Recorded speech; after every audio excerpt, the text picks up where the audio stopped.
जय हिंद दोस्तों। कैसे हैं आप सभी? उम्मीद है आप बढ़िया होंगे, बेहतरीन होंगे, अपनी पढ़ाई को मजे से कर रहे होंगे। और आज हनुमान जयंती है और आज के दिन आप सभी को हनुमान जयंती की बहुत बहुत शुभकामनाएं। आपके दिन आने वाले अच्छे हों, आज का अच्छा हो, आप सभी सफल हो जाएं प्रभु की कृपा से। बल बुद्धि आपको मिले, विद्या आपको मिले। और आज ये हमारी एनर्जी कैप्सूल की क्लास 8 है। निरंतर हम बढ़ रहे हैं, सिलेबस को अच्छे से कवर कर रहे हैं, जो भी रेलिवेंट चीजें हैं वो हम आपको प्रोवाइड कर रहे हैं। तो ये 8वीं क्लास है एनर्जी कैप्सूल की। इसमें कल मैंने आपको ये होमवर्क दिया था, उम्मीद है आपने कर लिया होगा। नहीं भी किया होगा कोई दिक्कत नहीं है, रिवीजन कर लेते हैं। देखिए, एक व्यक्ति अपनी 10,500 10,500 रुपए की आय में से 7,000 रुपए 7,000 रुपीज क्या कर देता है? खर्च कर देता है। व्यक्ति की इनकम क्या है सर? 10,500 रुपए। एक्सपेंडिचर क्या है उसका? सर एक्सपेंडिचर है उसका 7,000 रुपीज। 2 जीरो से 2 जीरो कैंसिल कीजिए। कुछ कट रहा है सर? सर 35 तिया 105 होते हैं और 35 दूनी 70 होते हैं। रेशियो आया 3:2। तो मैं ये कह सकता हूं कि सर इनकम 3 रुपीज है, एक्सपेंडिचर 2 रुपीज है, 2 रुपए है। और सर सेविंग कितनी बचेगी फिर?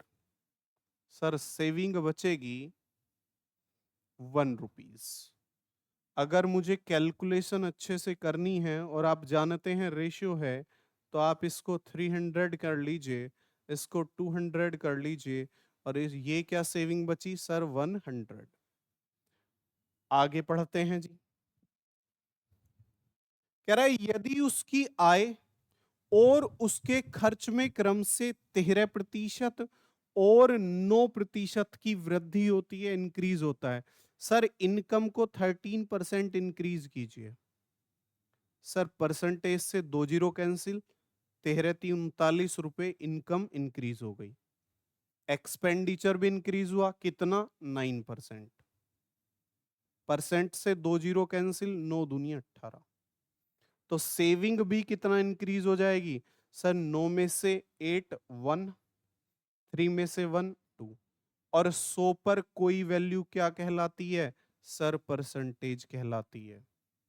तो उसकी सेविंग में कितना इंक्रीज हो जाएगा सर? 21% का इंक्रीज हो जाएगा। ये क्वेश्चन मैंने कल इसी तरह के कराए थे और इसमें ये वाला जो क्वेश्चन था ये आपका होमवर्क था, जो मैंने अपने पास से भी करा दिया है। एक शहर की जनसंख्या 1,89,000 रुपीज है। इनमें से 4/9 मेल हैं, पुरुष हैं, और अन्य महिलाएं हैं। 50% पुरुष विवाहित हैं, मैरिड हैं। तो क्या कह रहा है? Find the percentage of married population. विवाहित जनसंख्या का प्रतिशत बताइए। Find the percentage of married female. और कितने परसेंट मैरिड फीमेल हैं ये बताइए। मैंने आपसे क्वेश्चन, जब मैंने आपको एक कंसेप्ट कराया था तो उसमें मैंने कहा था यदि किसी क्वेश्चन में परसेंटेज पूछे, फ्रैक्शन पूछे, वहां कांस्टेंट वैल्यू या रियल वैल्यू नहीं लेते। यानी कि सर 1,89,000 हमें लेने की कोई जरूरत नहीं है। कह रहे सर 4/9 जो है वो मेल हैं। 4/9 का मतलब क्या होता है? 4/9 का मतलब ये होता है सर, 4/9 सर टोटल पॉपुलेशन अगर कुल पॉपुलेशन 9 है तो उसमें से 4 क्या हैं सर? उसमें से 4 मेल हैं। क्योंकि उसने यही तो कहा है कि 4/9 पुरुष हैं। केवल इस लाइन का मीनिंग निकालिए आप। 4/9 मेल हैं, तो सर अगर 4/9 मेल हैं तो मैं ये कह सकता हूं सर अगर मेल की आप बात करें तो सर 4 मेल हैं, और अगर फीमेल की मैं बात करूं, फीमेल की बात करूं तो 5 क्या हैं, फीमेल हैं, क्योंकि टोटल पॉपुलेशन 9 यूनिट है। क्लियर है सर, एक लाइन क्लियर। दूसरी लाइन हम पढ़ें, अन्य महिलाएं हैं, ये क्लियर हो गया। 50% मेल जो हैं, पुरुष जो हैं, वो मैरिड हैं, विवाहित हैं। सर 50% जो मेल हैं वो विवाहित है, सीधा सीधा 50% आधा होता है। सर 4 का आधा होता है 2। सर 2 व्यक्ति क्या हैं, वो मैरिड हैं। 2 व्यक्ति क्या हैं, वो मैरिड हैं, विवाहित हैं। और विवाह के लिए अगर मेल मैरिड हैं, 2 मेल मैरिड हैं, तो हमें क्या चाहिए, 2 महिला भी चाहिए, जभी तो विवाह होगा भैया, जभी तो विवाह होगा। ऐसा थोड़ी ना है लड़के का विवाह लड़के के साथ हो गया, ये लड़की का विवाह लड़की के साथ हो गया, ऐसा तो होगा नहीं। एक लड़का है तो एक लड़की चाहिए। अगर आप कह रहे हैं 50% मेल मैरिड हैं, 4 में से 2 विवाहित हैं, तो इन 2 विवाहित पुरुषों के लिए 2 महिला भी तो चाहिएगी, तभी तो विवाह होता है। ठीक है जी, आगे पढ़ते हैं। कह रहे जी, विवाहित जनसंख्या, विवाहित जनसंख्या का प्रतिशत ज्ञात कीजिए। विवाहित जनसंख्या का प्रतिशत ज्ञात कीजिए। Find the percentage of married population. आप अगर समझें तो सर हमें विवाहित जनसंख्या बतानी है, हमारा ये पहला क्वेश्चन है। टोटल पॉपुलेशन कितनी है, तो आप कहेंगे सर टोटल पॉपुलेशन 9 है, और उनमें से विवाहित कितने हैं, 2 मेल हैं, 2 फीमेल हैं। विवाहित तो 4 है ना, और क्योंकि आपको परसेंटेज निकालनी है तो मल्टीप्लाई 100%। आप 100% को इग्नोर करिए, 4/9 निकालना है। सर 1/9 होता है 11 सही 1/9%। हमें चाहिए 4/9, तो आप कहेंगे सर 4 गुना हो गया, तो इसको भी 4 गुना करो, 44 सही 4/9%। तो सर आंसर आएगा 44 सही 4/9%। एक तो आंसर ये रहा। फिर से वापस चलते हैं। सर दूसरा क्वेश्चन है, find the percentage of married female. Married female का परसेंटेज बताइए कितना है। तो सर मैरिड की अगर हम बात करें तो फीमेल थी 5, और उनमें से शादी कितनों की हुई है, सर 2 महिलाओं की शादी हुई है। तो मैं ये कह सकता हूं, सेकंड जो आप क्वेश्चन पूछ रहे हैं, टोटल 5 फीमेल हैं, और उनमें से सर मैरिड कितनी है, 2। और मैंने बताया था 1/5 क्या होता है, 20%, 2/5 40%, या अगर 2/5 याद नहीं है तो भैया 5 से काट लो, 20×5 20 दूनी 40, तो कितना आ जाएगा, 40%। वैसे आप डायरेक्ट याद रखिए 2/5 कितना होता है, 40%। तो option A is your right answer. देखिए एक बार इसको,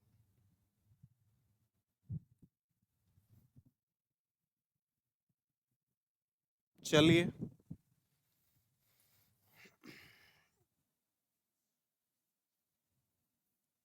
पढ़िए जी सवाल को। किसी कमरे में कुछ बिल्ली और कुछ कुत्ते हैं। प्रत्येक बिल्ली 7 बिस्किट तथा प्रत्येक कुत्ता 9 बिस्किट लेता है। यदि 45 जानवरों द्वारा कुल 355 बिस्किट खाए गए तो कुत्ते तथा बिल्लियों की संख्या बताइए। आप कहेंगे ये तो रीजनिंग का पार्ट है, रीजनिंग में पूछा जाता है ऐसा, बट रीजनिंग में तो पूछा ही जाता है, ये परसेंटेज में भी यूज है। कहां यूज है मैं आपको बताऊंगा। फिलहाल आप ये समझिए कि सर 45 जानवरों की बात वो कर रहा है हमसे, और उसमें से कुछ क्या हैं, कैट हैं, और कुछ डॉग हैं। और टोटल कितने बिस्किट खाए गए, 355 बिस्किट खाए गए। इन 45 जानवरों के द्वारा, जिसमें प्रत्येक बिल्ली 7 बिस्किट लेती है और प्रत्येक कुत्ता 9 बिस्किट लेता है। आप थोड़ी देर के लिए ऐसा मान लीजिए कि सर इस 9 को अगर मैं 7 प्लस 2 मान लूं, अभी भी तो 9 है, और ये तो 7 ही है ही, यहां पे ये तो 7 है ही। सर सभी ने कितने खाए हैं? 355 बिस्किट खाए हैं। सभी ने 355 बिस्किट खाए हैं। अगर मैं थोड़ी देर के लिए ये मान लूं कि प्रत्येक बिल्ली 7 बिस्किट खाती है, तो प्रत्येक कुत्ता भी 7 ही बिस्किट खाता है, तो 45 जानवरों द्वारा कितने बिस्किट खाए गए? सर 45 गुना 7, 7 पंजे 35, 3 7 चौक 28 और 3 31। सर अगर ऐसा होता तो 315 बिस्किट खाए गए। 315 बिस्किट खाए गए, जबकि सवाल में तो 355 है। कितने बिस्किट अभी रह गए? 0, 5 में से 1 गया 4। सर 40 बिस्किट अभी रह गए। 40 बिस्किट अभी बाकी बचे हुए रह गए, लेकिन सवाल में तो ये कह रहा था 355 के 355 ही खाए गए। ये 40 क्यों रह गए? क्योंकि सर प्रत्येक कुत्ता 2 बिस्किट ज्यादा खाता है। प्रत्येक कुत्ता एक कुत्ता 2 बिस्किट ज्यादा खाता है, और मुझे 40 खवाने हैं, तो 2 के हिसाब से मुझे कितने डॉग चाहिए? तो 2 से भाग करेंगे। आप कहेंगे सर 20 कुत्ते चाहिए आपको, तो कुत्तों की संख्या कितनी रहेगी? सर कुत्तों की संख्या रहेगी 20। और अगर 45 में से 20 कुत्ते हैं, तो बिल्लियां कितनी रहेंगी? सर 25 रहेंगी। 25 बिल्लियां रहेंगी।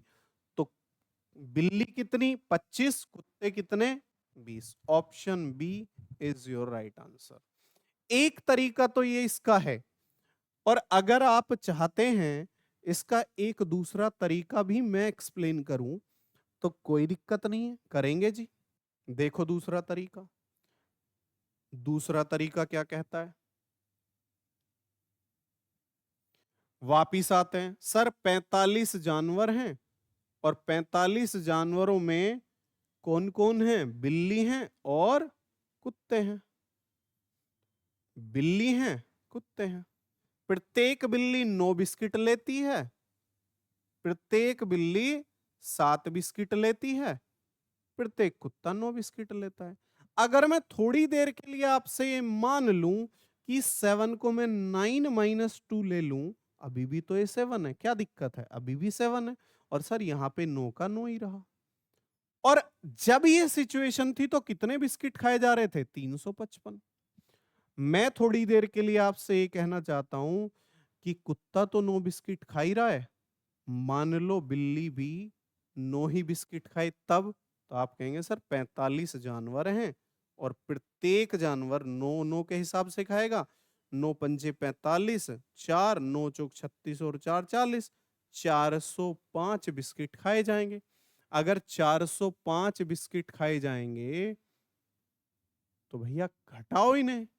5 में से 5 0, 40 में से 35 5। सर 50 बिस्किट की कमी रह गई। क्यों रह गई सर 50 बिस्किट की कमी? क्योंकि सर प्रत्येक बिल्ली 2 बिस्कुट कम खाती थी। आपने 9 खवा दिए, वो तो 7 ही खाती थी। और अगर एक बिल्ली 2 बिस्किट कम खाती थी, तो मुझे तो 50 बिस्किट कम खवाने हैं। तो भैया 2 से भाग करोगे तो कितनी बार जाएगा? 25 बिल्लियां लगेंगी, जब भी तो 50 बिस्किट कम खाए जाएंगे। तो बिल्लियों की संख्या 25, और 45 में से 25 घटाएंगे, तो कुत्ते कितने रहेंगे? 20। भैया कैसे भी कर लो, दोनों ही तरीके सही हैं अपने आप में, कोई दिक्कत नहीं है। आप ऐसे समझ लीजिए या वैसे समझ लीजिए, आप ज्यादा मान लीजिए या कम मान लीजिए, तरीका वही है। हम इसको एक्सप्लेन डिटेल में भी कर सकते हैं, पर डिटेल में मुझे नहीं लगता आपको आवश्यकता पड़ेगी, क्योंकि जब सीधा सीधा सवाल हो रहा है तो क्यों ही डेप्थ में जाना है, जरूरत ही नहीं है। चलिए इसी मेथड से इसको भी करते हैं। किसी चिड़ियाघर में कुछ खरगोश हैं, कुछ कबूतर हैं, कुल सिरों की संख्या 280 है। अगर भैया 280 है, तो 280 टोटल रहे होंगे। आप सभी को देख लो, अगर आप ऊपर से सभी की काउंटिंग करोगे, तो खरगोश की भी एक ही मुंडी चमकेगी तुम्हें, और कबूतर की भी एक ही चमकेगी, ऐसा तो है नहीं। आप कंफ्यूज हो कि भाई ऐसा नहीं है, ऊपर से काउंटिंग करेंगे तो 1 2 3 4 ऐसे नहीं है, किसी के 2 सिर हैं। तो अगर 280 कुल संख्या है तो सर भी 280 रहे होंगे। किस किस के? कुछ उसमें खरगोश हैं और कुछ उसमें कबूतर हैं। कुल सिर 280 हैं। अगर आप पैरों की संख्या काउंट करो तो कितनी है? 820। अगर सर आप पैरों की संख्या काउंट करें तो कितनी रहेगी? 820। सर खरगोश के 4 पैर होते हैं, हम जानते हैं, और कबूतर के 2 पैर होते हैं। अब ये मत कहना जी कबूतर के तो 3 या 4 लगे, क्योंकि अगर इतना नहीं पता फिर नहीं होने का। देखो, तो खरगोश के 4 पैर, कबूतर के 2 पैर। अब मैं इसको अगर ये मान लूं कि 2 + 2 है, अभी भी तो 4 है, गणित कहता है, मैं लिख सकता हूं, और कबूतर के 2। और अगर मैं थोड़ी देर के लिए ये मान लूं, मानने में क्या जा रहा है? खरगोश के भी 2 पैर और कबूतर के भी 2 पैर, और हर किसी के 2-2 पैर, और 280 टोटल हैं, तो 280 की गुना 2 में करेंगे, 28 दूनी 56, 560। सर 560 पैर होने चाहिए। आप तो ये कह रहे हैं 820 है, घटाओ कितना आएगा? 12 में से 6 6, 7 में से 5 2। सर 260 पैर ज्यादा हैं। 260 पैर ज्यादा हैं। क्यों ज्यादा हैं? क्योंकि प्रत्येक खरगोश के 2 पैर ज्यादा हैं। प्रत्येक खरगोश के 2 पैर ज्यादा हैं और पैर लेने हैं 260 ज्यादा है, तो एक खरगोश के 2 पैर ज्यादा है। 2 से काटोगे तो भैया 2 एकम 2, 2 तिया 6 और 0 ये रही। 230 खरगोश चाहिएंगे मुझे। तो खरगोश की संख्या कितनी रहेगी? सॉरी 130, और 280 में से 130 घटाएंगे तो कबूतर की संख्या कितनी रहेगी? 150। और यही मेरा जवाब है। पूछा क्या है? कुल कबूतरों की संख्या बताइए। कुल कबूतर कितने हैं? सर 150 हैं, ऑप्शन सी।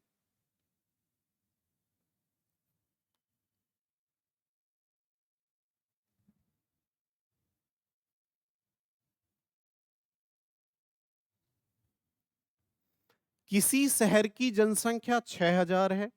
यदि पुरुषों की संख्या 5% तथा महिलाओं की संख्या 9% बढ़ा दी जाए, तब नई जनसंख्या 6500 हो जाती है। पुरुषों तथा महिलाओं की वर्तमान संख्या ज्ञात कीजिए। The population of A town is 6000। If males are increased by 5% and female are increased by 9%, then population will become 6500 after 1 year. Find the number of males and females at present. वर्तमान में बताओ, महिला कितनी रही, पुरुष कितने रहे?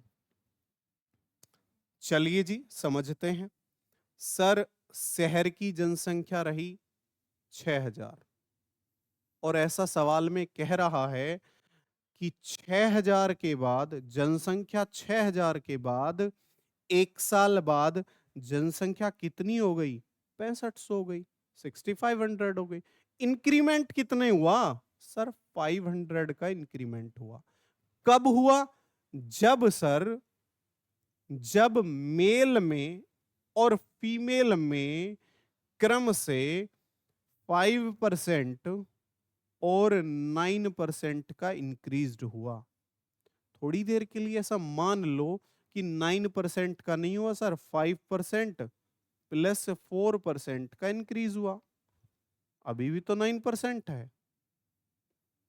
और सर अगर 5% मेल और 5% फीमेल ही बढ़ती, मान लो ये 4% का मैं जिक्र ही ना करूं, तो मैं ये कह सकता हूं 6000 का अगर मैं 5% बढ़ाऊं, और परसेंटेज मैंने बताया था 2 जीरो फिनिश करता है, परसेंटेज कैंसिल, तो 60 पंजे 300। तो सर 300 पॉपुलेशन बढ़नी थी, जबकि आप तो 500 कह रहे हैं। अगर सवाल में ऐसा होता कि 5% मेल और 5% फीमेल बढ़ती, तो सर 6000 का 5% 300 ही पॉपुलेशन बढ़नी थी। आप तो कह रहे हैं 500 बढ़ गई, तो घटाओ भैया। 300 घटाओ। अभी भी ज्यादा कितनी बढ़ रही है सर? 200 बढ़ रही है। अभी भी कितनी ज्यादा बढ़ रही है सर? 200 बढ़ रही है। क्यों ऐसा हो रहा है? क्योंकि सर फीमेल का, महिला का 4% पॉपुलेशन ज्यादा बढ़ रहा है। फीमेल का 4%, मैं ये कह सकता हूं 200 के बराबर है मेरे भैया। और अगर ऐसा है तो थोड़ा सा सोल्व भी कर लो। फीमेल 4%, वैसे तो 4% 1/25 होता है, लेकिन सोल्व करके दिखाऊंगा। 4/100 इक्वल टू 100। सर बीच में बराबर है, 4 से काटो, 50 चौका 200, 2 जीरो इधर ले जाओ, तो फीमेल कितनी आई सर? 5000। अगर फीमेल 5000 है तो मेल कितनी रहेंगी? 1000। क्यों? क्योंकि टोटल था 6000, फीमेल 5000, मेल 1000। तो पुरुष 1000, महिलाएं 5000। Option A.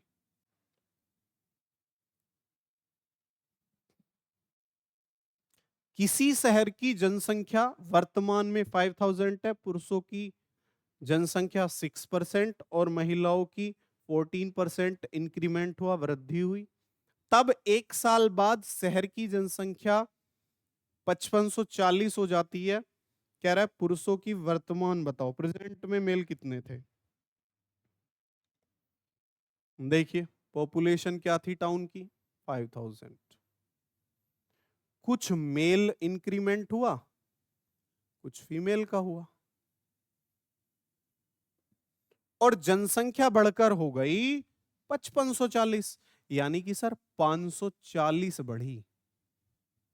540 बढ़ी कब? जब मेल 6% बढ़े और फीमेल 14% बढ़े।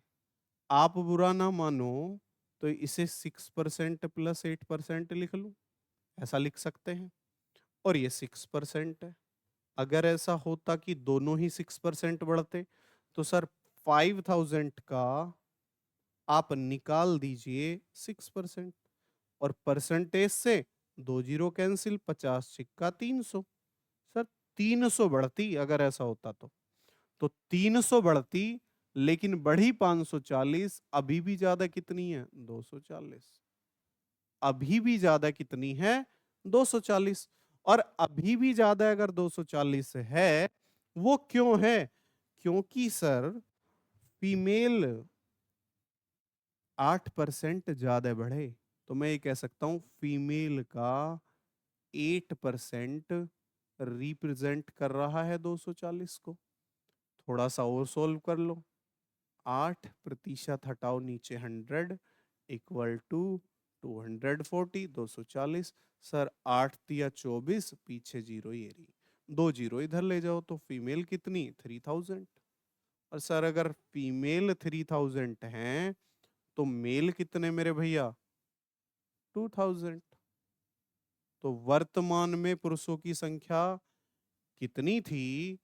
2000 थी। Option B. आ रहा है जी समझ? बन रही है कुछ बात? कहीं भी दिक्कत परेशानी हो तो हमको बताएं, होनी तो चाहिए नहीं। चलिए इसको करते हैं, पढ़ लीजिए एक बार। किसी गांव की जनसंख्या 9600 9600 है। यदि पुरुषों की जनसंख्या में 8%, महिलाओं की जनसंख्या में 5% वृद्धि हो, तब एक साल बाद जनसंख्या 10,272 हो जाती है। मेल बताओ जी कितने हैं? चलिए बता देंगे मेल, कोनो प्रॉब्लम नहीं है भैया। 9600। और आफ्टर 1 ईयर कितना हो गया? 10,272। घटा लो, कितनी बढ़ गई? 9600। घटाइए, 2 7 12 में से 6 6, 672 इंक्रीज हो गई। सर 672 इंक्रीज हो गई आफ्टर 1 ईयर। क्यों? क्योंकि सर मेल इंक्रीज हुआ 8%। मेल इंक्रीज हुआ 8% और फीमेल 5%, फीमेल 5%। और ये मैं अपने पास से नहीं कह रहा, वो खुद कह रहा है पुरुषों की जनसंख्या में 8% तथा महिलाओं की जनसंख्या में 5% की वृद्धि हो। अब इस 8% को मान लो थोड़ी देर के लिए 5% प्लस 3%, और यहां पर 5%। अगर दोनों ही 5-5% बढ़े होते तो क्या होता? वही होता जो मंजूर खुदा होता। 96 का निकालो 5% बाबू, परसेंटेज से 2 जीरो कैंसिल, 5 छंग 30, 3 5 निम 45 और 3 48, 480। 480 बढ़ता, बढ़ा 672, घटाओ 480, 2 17 में से 8 9, 5 में से 4 1, सर 192 तो अभी भी ज्यादा बढ़ा। क्यों? क्योंकि सर मेल इस बार 3% ज्यादा बढ़ रहे हैं, तो मैं ये कह सकता हूं मेल 3% ज्यादा बढ़े एक्स्ट्रा, तभी तो 192 बढ़े नंबर में। और 3% तो तुम जानते हो, एक लाइन बढ़ा लेंगे, कोनो दिक्कत नहीं है। 192 3 से काटो, 3 छिंग 18, 1 बचा 12, 3 चौक 12, 2 जीरो, ये भाग में इधर जाएगा तो 6400। और अगर मेल 6400 हैं तो 9600 से घटा लो भैया, फीमेल कितना आएगा? 3200 आ जाएगा, फीमेल आ जाएगा 3200। क्या पूछा है? पुरुषों की वर्तमान जनसंख्या बताओ, 6400।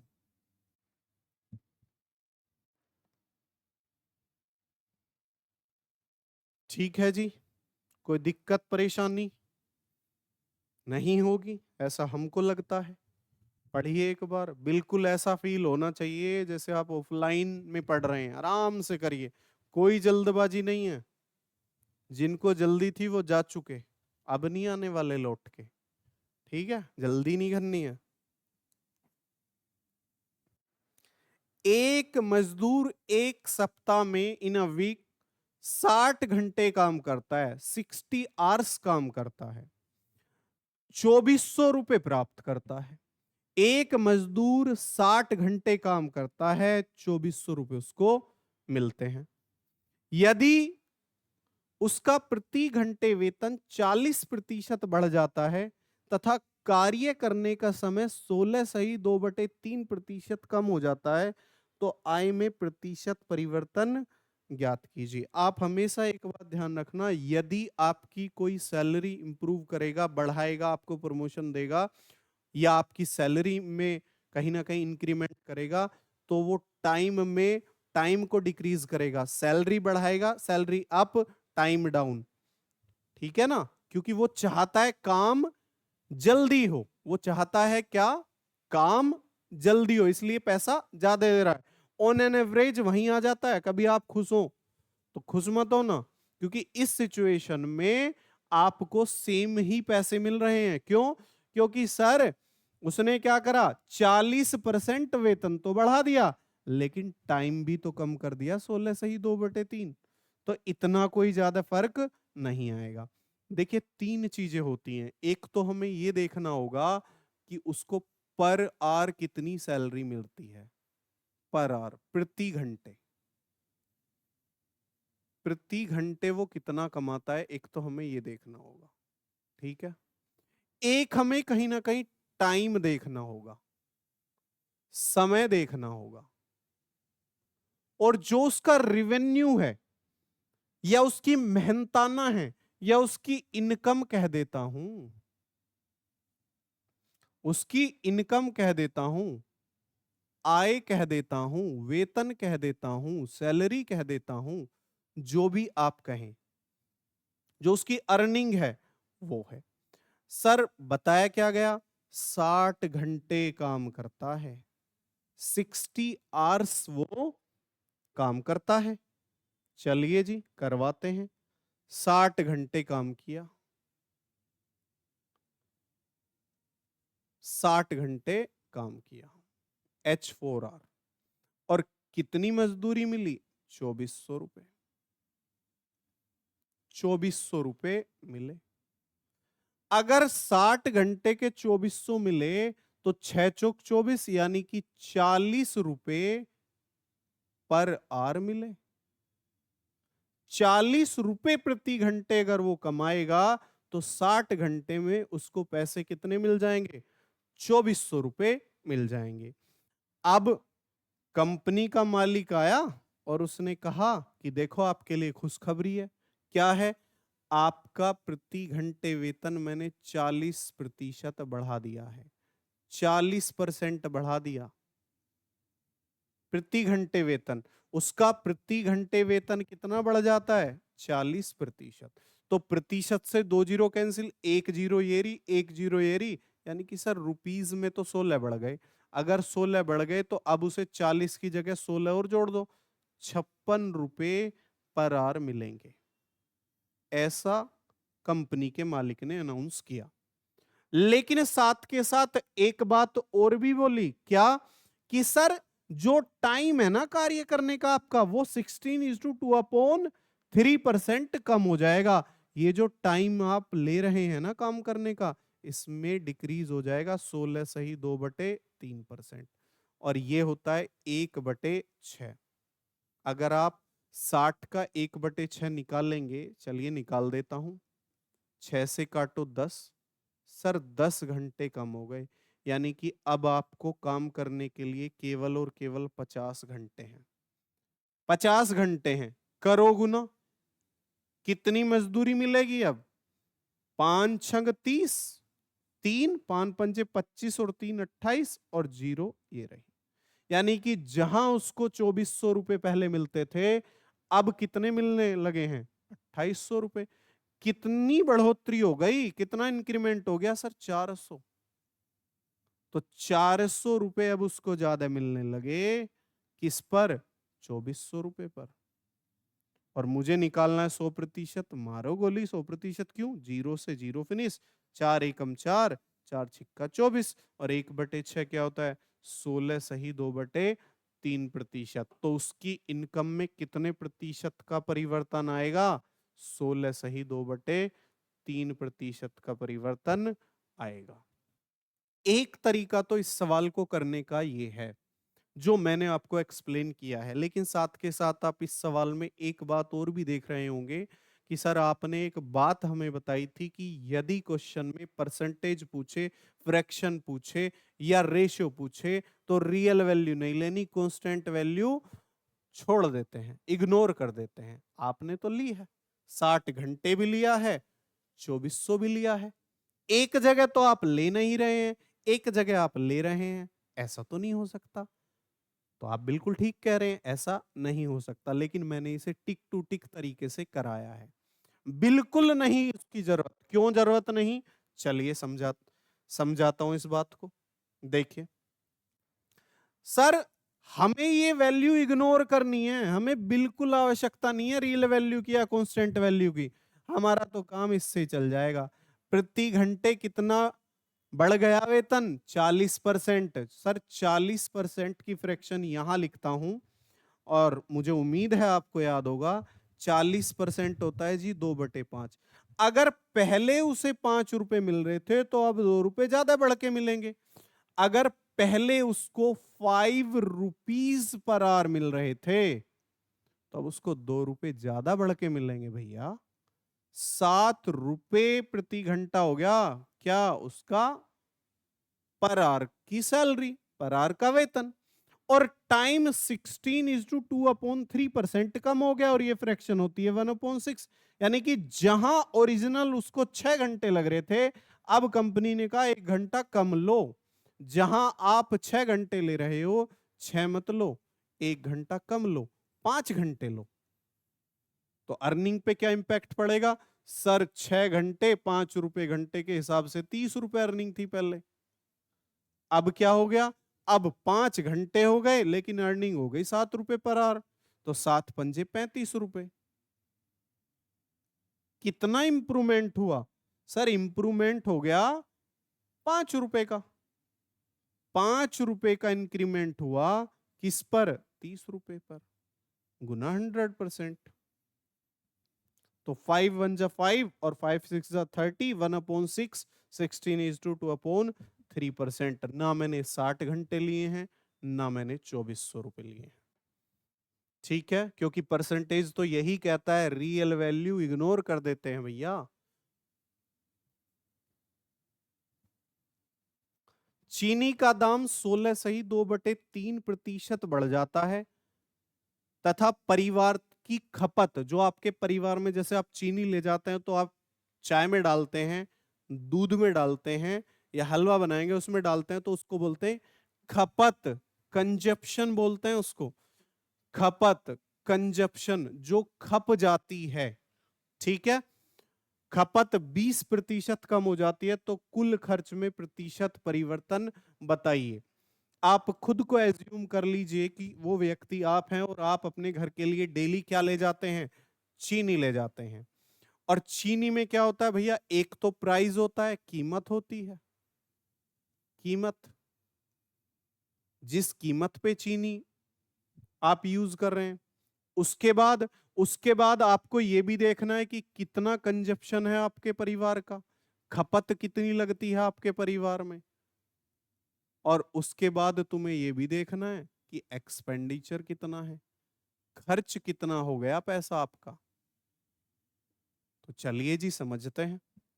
कह रहे जी, चीनी का दाम 16 सही 2/3% बढ़ जाता है। आज आप दुकान पे गए और दुकानदार ने कहा कि बाबूजी, चीनी का दाम 16 सही 2/3% बढ़ गया और इसकी फ्रैक्शन होती है 1/6। यानी कि जो चीनी पहले 6 रुपए किलो मिलती थी, आज 1 रुपए ज्यादा पे मिलेगी, आज 7 रुपए किलो मिलेगी। जो चीनी 6 रुपए केजी की थी, आज चीनी कितने हो गई, 7 रुपए किलो हो गई। अब कंजप्शन पे क्या इंपैक्ट पड़ेगा, परिवार की खपत 20% बढ़ जाती है। ऐसा हर गरीब परिवार के साथ होता है कि उसकी सैलरी नहीं बढ़ती लेकिन खर्चे बढ़ जाते हैं। खर्चे समय के साथ बढ़ जाते हैं, ठंड के अलग खर्चे हैं, गर्मी के अलग खर्चे हैं। चीनी का दाम बढ़ जाता है, उसके अलग खर्चे हैं, सब्जी का दाम बढ़ जाता है, उसके अलग खर्चे हैं। लेकिन जहां वो नौकरी करता है, उसकी वही मजदूरी है, उसकी मजदूरी वही रहती है, और यहां तक भी नौबत है किसी दिन तो उसको काम भी नहीं मिलता है। तो वो क्या करेगा, खपत 20% बढ़ा देगा, 20% सॉरी कम कर देगा। 20% की फ्रैक्शन 1/5। यानी कि वो क्या कहेगा दुकानदार से कि सर मैं तो पहले 5 किलो चीनी ले जाता था, वही परिवार में कम पड़ती थी, अब एक काम करो, 1 किलो और कम कर दो, अब बस 4 ही किलो दे दो। उसके परिवार में 4 किलो चीनी नहीं लगती, क्योंकि प्राइस बढ़ा तो उसकी मजबूरी है कि भैया थोड़ी सी फिक्की चाय पी लेंगे, हम भी सोच लेंगे हमें शुगर है। कितना खर्चा हुआ सर, 5 छंग 30 रुपए, 30 रुपए खर्चा होता था पहले, अब कितना हुआ, 7 चौक 28 रुपए। क्या इंपैक्ट हुआ टोटल पे, सर 30 ये 28, कितना डिक्रीज हो गया, 2 रुपए। और 2 रुपए डिक्रीज हो गया 30 पर, तो 100 पर क्या, 100 इग्नोर करो ना, 2 1 जा 2 और 15 2 जा 30, और 1/15 मैंने बताया था 6:2/3%। यही आपका सही आंसर है। देखिए एक बार इसको, बिल्कुल ये नहीं सोचना है कि आप ऑनलाइन पढ़ रहे हैं, ये सोचना है बहुत टाइम है हमारे पास। अगर 7 8 क्वेश्चन भी हम करेंगे और रेगुलरिटी से करेंगे तो काफी कुछ समझ में आएगा। ये सभी क्वेश्चन कंसेप्चुअली हैं, ऐसा नहीं है छोटे छोटे क्वेश्चन है कि 2 की गुना 2 में कर दी, 2 में 3 जोड़ दिया, ऐसे सवाल नहीं है।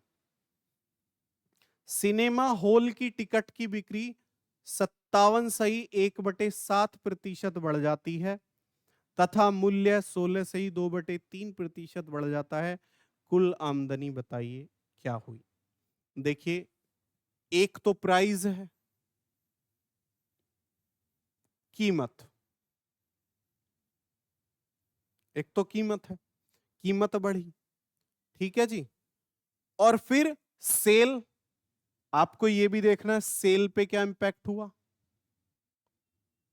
सिनेमा हॉल की टिकट की बिक्री कितना इंक्रीमेंट हुआ, सर 57 सही 1/7% इंक्रीमेंट हुआ सेल पर, और प्राइस पे 16 सही 2/3% प्राइस बढ़ गया, और बिक्री बढ़ गई 57 सही 1/7%।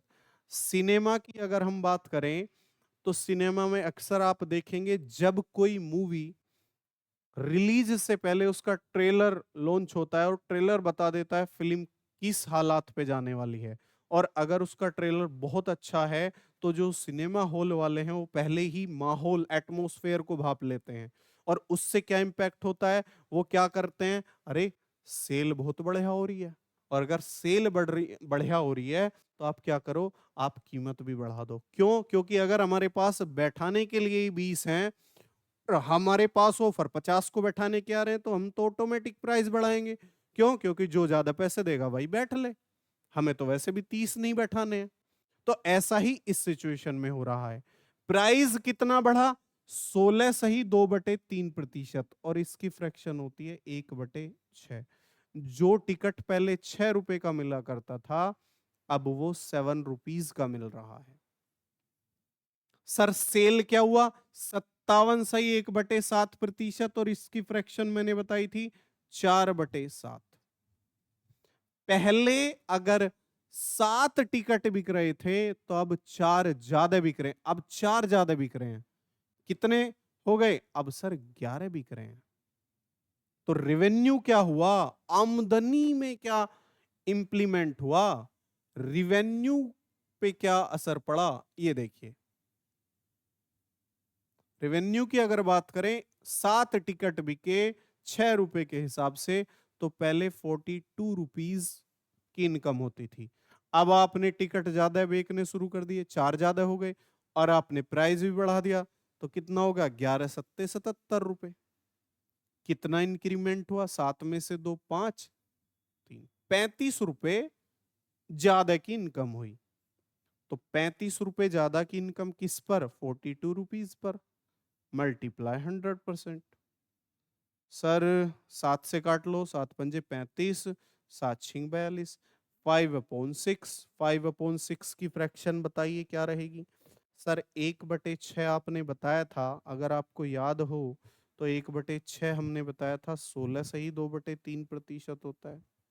और मैं आपसे पूछना चाहता हूँ 5/6, तो क्या मैं इसको 5 गुना नहीं कर रहा हूँ? तो इसे भी करो, 16 पंजे 80, इसे भी करो, 5 दूनी 10/3, 10/3 को 3 तिया 9 और 1 10, और 80 में 3 जोड़ दो, कितना आएगा? 83 सही 1/3%। तो कितना आया? 5/6 होता है सर 83:1/3%। यही हमारा सही आंसर है। Option D is your right answer. Option D is your right answer. ये छोटा सा सवाल है, इसमें कुछ ऐसा है नहीं, फिर भी मैंने डाल दिया है। देखिए समझते हैं इसको। एक व्यक्ति किसी संख्या को 3/5 के स्थान पर 7/4 से गुना कर देता है। हल्का सा इसमें एरर है, आप इसको कर लीजिए, इसको अपोजिट करिए। 5/3, 5/3।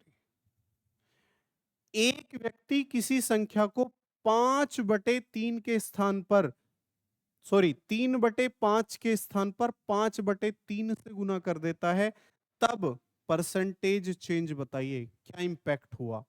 ऐसा अक्सर होता है, इसकी जगह कुछ और नहीं हो सकता। क्यों? क्योंकि जब भी हम बिल बनाते हैं, जब भी हम कुछ कैलकुलेशन करते हैं, तो कहीं ना कहीं ऊपर की चीज नीचे चली जाती है और नीचे की चीज ऊपर चली जाती है।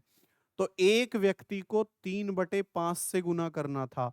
मान लो किसी चीज को करना रहा होगा, इस बॉक्स में कुछ है, एक्स मान लो, 2 मान लो, 4 मान लो, इससे गुना करना था 3/5 को। उसने गुना तो इसी को ही करा, लेकिन गलती ये हो गई, 3 की जगह 5 हो गया और 5 की जगह 3 हो गया, इससे गुना कर दिया। अब आप क्या करें? यहां तो कुछ मानना है, किसी संख्या को तो गुना करो, क्योंकि वो तो कह रहा किसी संख्या को। अब आपने तो वो संख्या एक बॉक्स मान लिया, ऐसे तो काम नहीं चलेगा। आप करें क्या? ऐसी संख्या माने जो 3 से भी कट जाए और 5 से भी कट जाए। 5 से भी कट जाए, 3 से भी कट जाए, 3 से भी कट जाए, 5 से भी, क्या एलसीएम 3 और 5 का 15, तो वो संख्या मान लो 15 रही होगी। और अगर 15 रही होगी तो सॉल्व करते हैं। सर 5 तिया 15 होते हैं और 3 तिया 9। आंसर आना था 9, या सही परिणाम आना था 9। 3 से काटो, 3 पंजे 15, आ कितना गया 25। कितनी गलती हो गई सर? 16 और 9 25, 16 की गलती हो गई। 16 की गलती हो गई, किस पर हो गई? 9 पर। मल्टीप्लाई 100%। लेकिन बात नहीं बनेगी, कैसे सर? 9 एकम 9 और 7 16, इसको तो 1 प्लस 7/9 लिखा जाएगा। और एक तो हम जानते हैं 100% होता है। आते हैं जी, 1/9 क्या होता है? 11 सही 1/9। और आप जानना चाहते हैं 7/9, तो 7 गुना है तो इसे भी 7 गुना करो, 11 सत्ते 77 सही 7/9। ये चीजों में तो अब आपको निपुणता आ जानी चाहिए। तो ये कितना आ गया? 77 सही 7/9। और ये तो आपको सिखाया था, किसी नंबर में कोई मिक्स फ्रैक्शन ऐड करनी है, जोड़ दो, 100 में 77, 177 सही 7/9%। 177 सही 7/9%। ऑप्शन गलत है, लो आपके लिए करेक्ट कर देता हूं, 177 सही 7/9%, ये हमारा सही जवाब।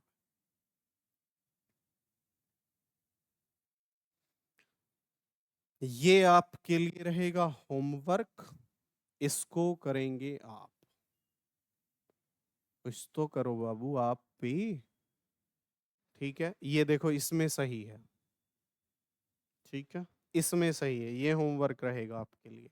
ठीक है, तो मुझे उम्मीद है आपको क्लास लेके मजा आया होगा, बेहतरीन लगी होगी क्लास, कोई दिक्कत परेशानी नहीं रही होगी। अगर कोई दिक्कत परेशानी फिर भी हो तो आप भी यहीं हैं, हम भी यहीं हैं, आराम से पढ़ेंगे, बात बनती चली जाएगी। यूपी पुलिस का एग्जाम आ रहा है, उसके लिए अलग से वीडियो डाल देंगे, आपकी प्रैक्टिस हो जाएगी, मिक्सअप क्वेश्चन डाल देंगे। एग्जाम नहीं आ रहा होगा तो जब मैं सीरीज चलाऊंगा तो मिक्सअप क्वेश्चन डलते रहेंगे, और जब यूपी पुलिस का आ रहा है तो टोटल क्वेश्चन यूपी पुलिस के ही हम लेंगे, या 2-4 क्वेश्चन यूपीएसआई के भी पिक कर लेंगे, उसमें कोई इतनी बड़ी बात है नहीं। तो आज के लिए इतना रखते हैं। आगे अब आपका इलेक्शन बचा हुआ है, पास फेल वाले बचे हुए हैं, 1-2 कंसेप्ट और है, फिर कोई नया चैप्टर मजेदार पढ़ेंगे। तो अपना ख्याल रखिए और देखते रहिए AK त्यागी की क्लास एनर्जी कैप्सूल। मिलते हैं आपसे नेक्स्ट क्लास में। जय हिंद।